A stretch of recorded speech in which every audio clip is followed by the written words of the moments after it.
Recently, I've become interested in the idea of creating a series of short videos giving interpretations on thematic, metaphorical, and artistic concepts present in video game narratives.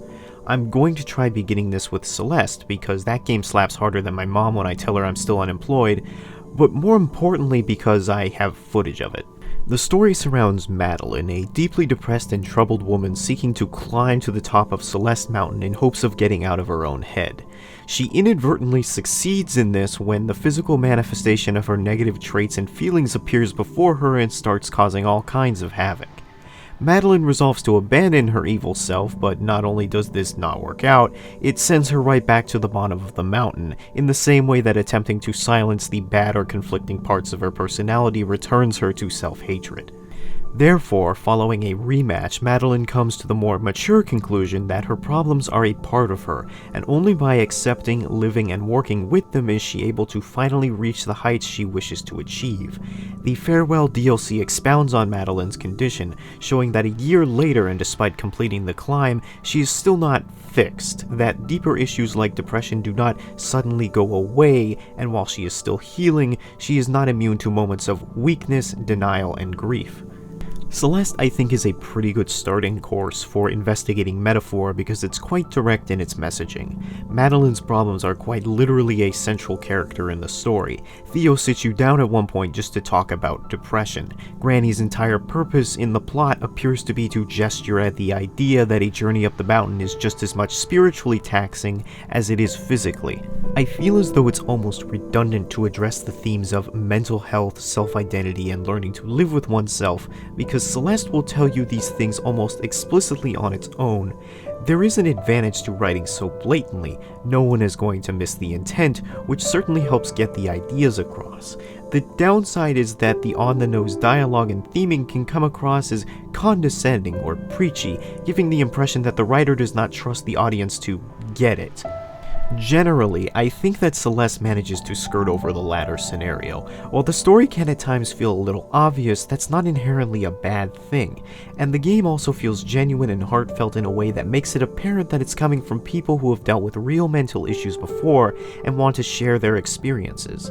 On the whole, even though I could always kind of feel where the story was trying to lead me, I liked it a lot, and there are some other interesting parts in it worth talking about too. The level Mirror Temple, for instance, is implied to be a temple that reflects the mindset of people who walk within it through a giant mirror. As to be expected, Madeline's temple is full of demons and is exceptionally hostile. There is a bit of an interesting segment where the player is forced to use Theo, who is trapped in a crystal, to open doors. I note this because he states that, unlike everything else in the level, the crystal is coming from him. After escaping, Theo admits that he feels as though he's been putting an immense amount of pressure on himself and his life. Many types of crystals are formed under high amounts of pressure, so for Theo to be trapped in such a prison seems quite apt.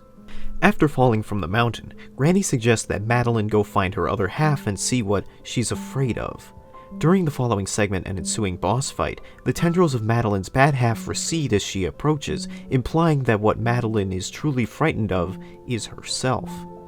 There is a gravestone at the end of the first stage that is dedicated to the people who have died attempting to climb the mountain. While likely meant to be literal and a representation of the difficulty that is about to ensue, due to the mystical nature of the game, I think it is possible to interpret this as a memorial to the souls of people who have metaphorically passed on, people who have self-reflected and have since become different people, having their old selves die as a result of their climb.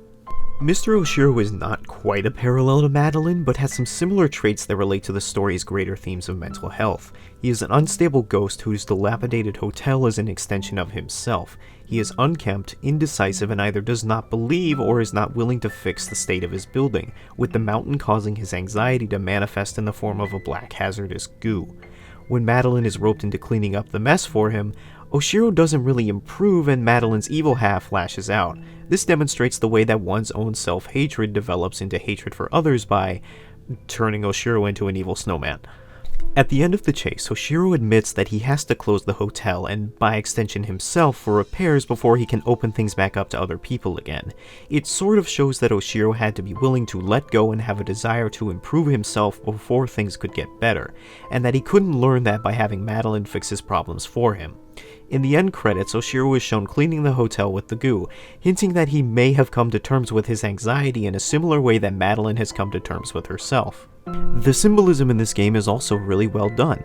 Imagery of birds, and more so feathers in the panic attack scenes and its power-ups, represent the freedom from stress and lightness of being that Madeline wishes to have.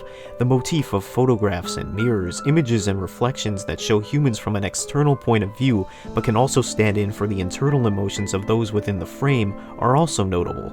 And, of course, the mountain itself is one giant symbol, a seemingly insurmountable force of nature that towers over man and all of his creations, but is ultimately conquerable with enough willpower and determination. Indeed, there is usually little practical purpose to ascending a peak. The actual difficulty is not the tremendous trek it takes to get to the top of Celeste, but the mountainous effort it takes for Madeline to take charge of her emotions and gather the strength to follow through with her goals. In conclusion, Celeste can best be summarized by a quote from Edmund Hillary, one of the first 2 people to reach the top of Mount Everest. "It is not the mountain we conquer, but ourselves."